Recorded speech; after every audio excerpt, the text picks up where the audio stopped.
こんにちは、 EDP アコです。 EDP アコチャンネルでは動画出演者様を募集しております。ラジコンドリフトを初めてやってみる方、話題の新製品を買われた方、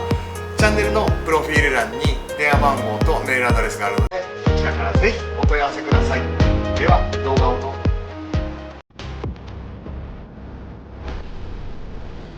はい、これもう皆さん見てらっしゃいますよね。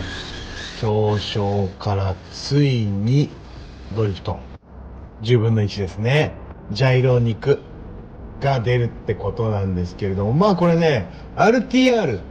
ね、バッテリーだけないのかな。プロポー何も全部ついてて33,000円って低価格、低価格の内容としてはね、ブラシレスだからとか、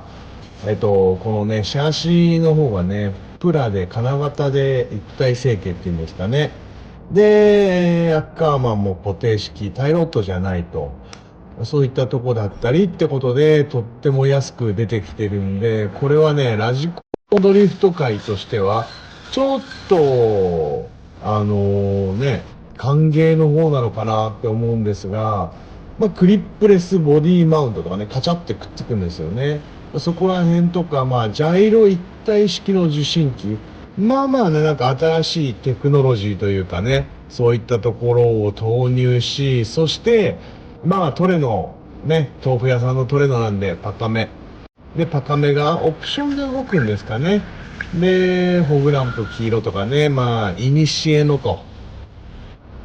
いうことでね、ボディ塗装の方もねすでにされていると思われるんですよね、この RTR なん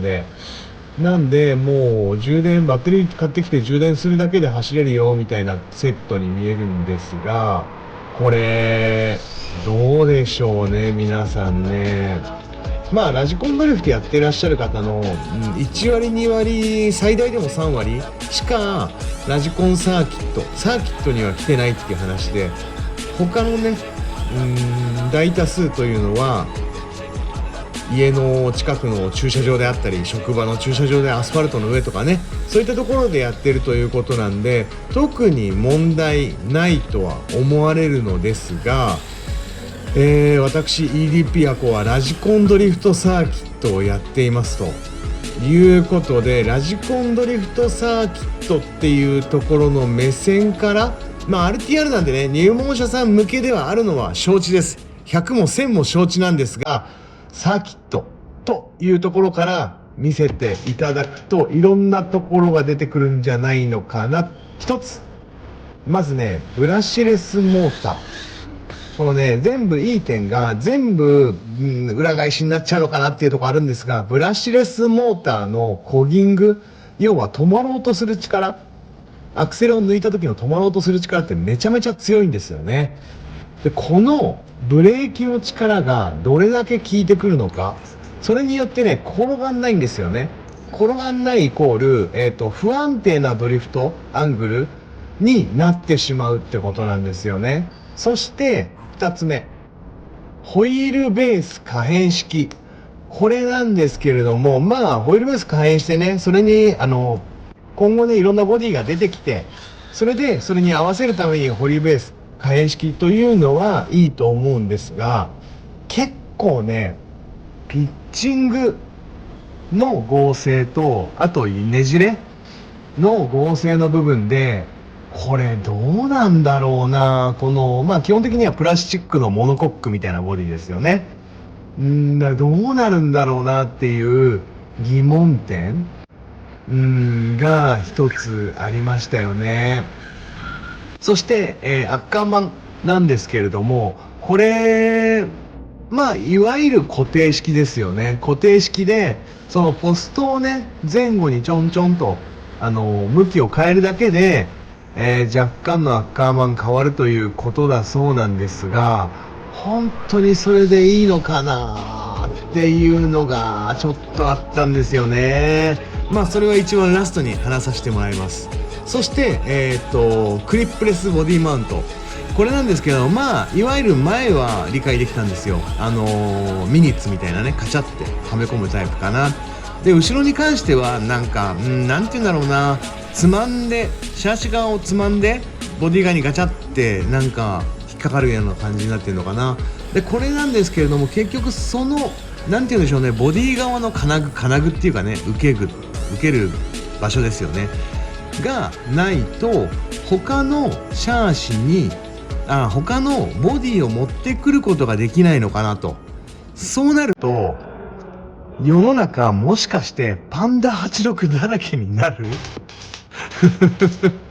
これがもし爆発的に売れた時に、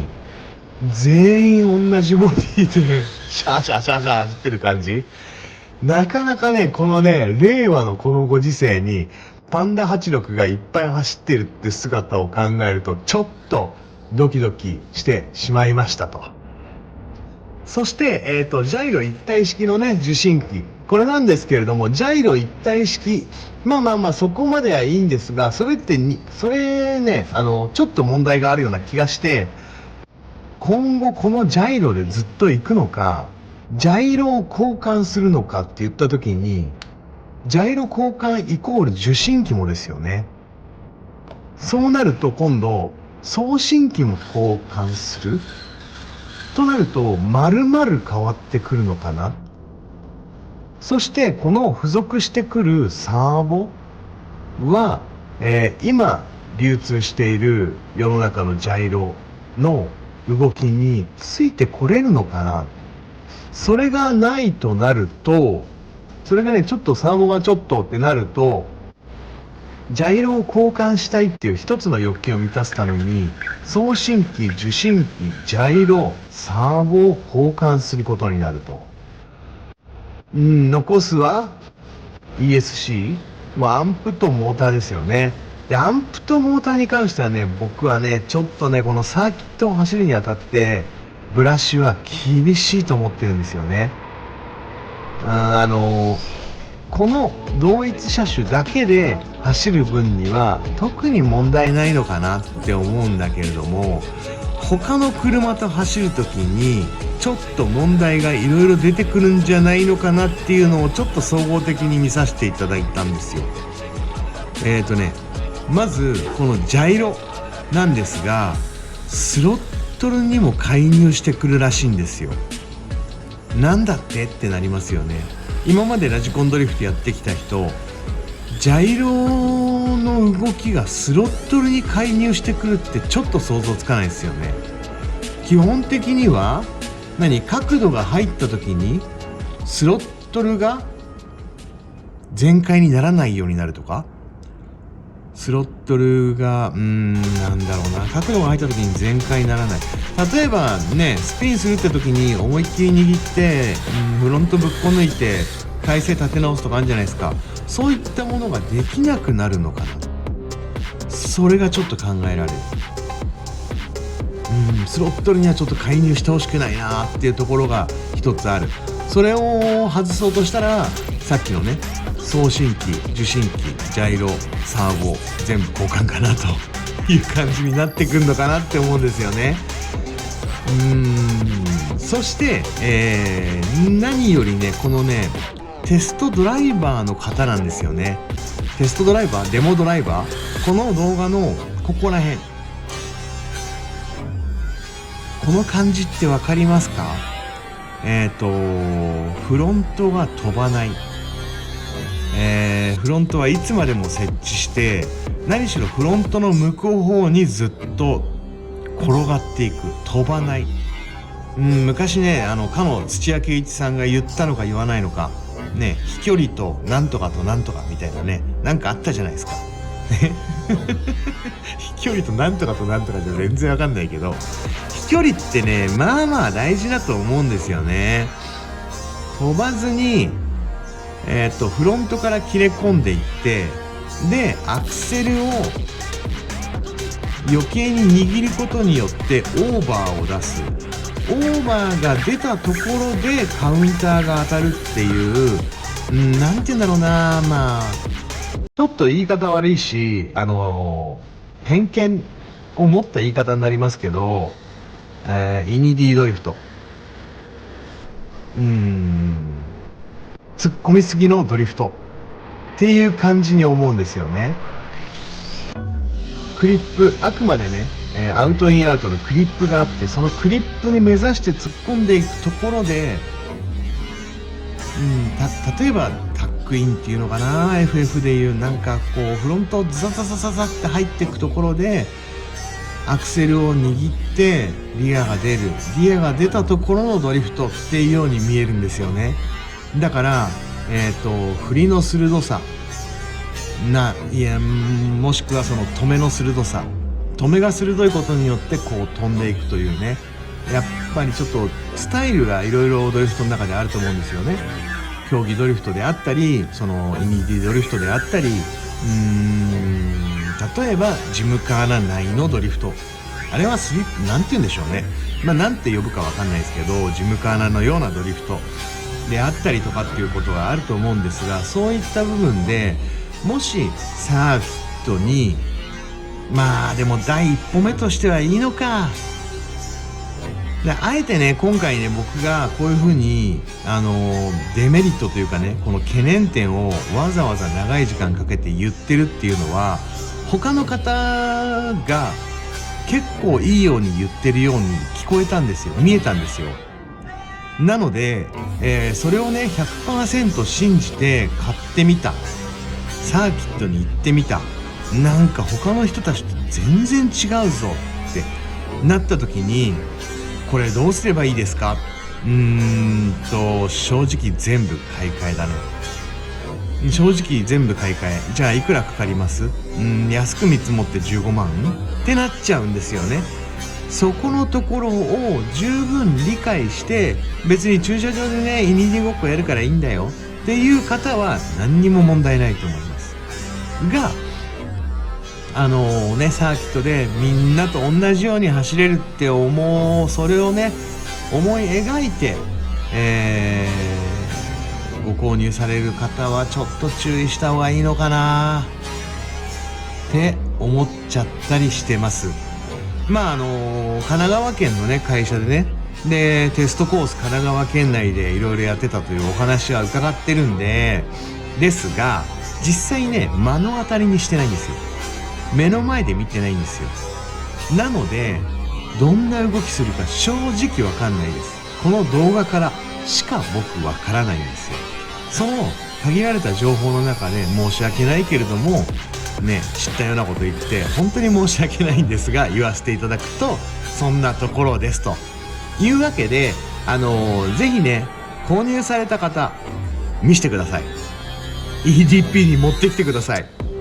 ちなみにスーパーラジコンさんではもう予約が停止されてました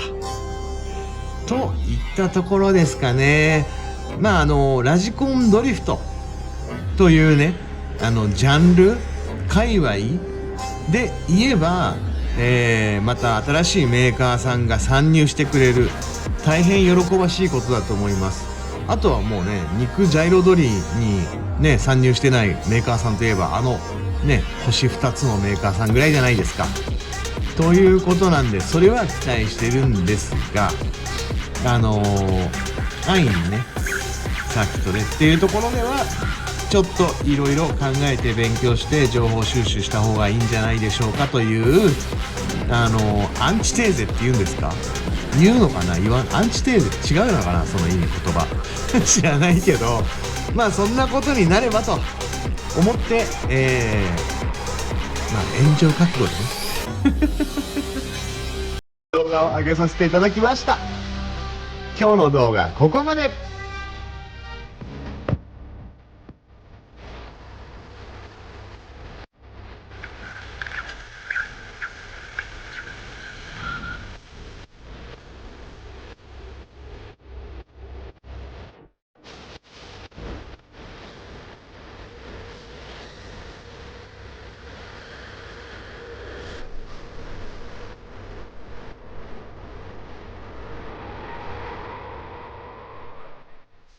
動画最後まで見てしまったあなた、これも何かの縁です。チャンネル登録必ずポチッしてってください。そしてグッドボタンかバッドボタン、これはね必ずねどちらか押してってください。バッドボタンでもね全然構いません。リアクションとしてねありがたいリアクションでございます。そして、コメント欄、ご意見ご要望、叱咤激励などなどぜひお待ちしております。動画最後までご覧いただきありがとうございました。ED ピアコがお届けしました。さよなら。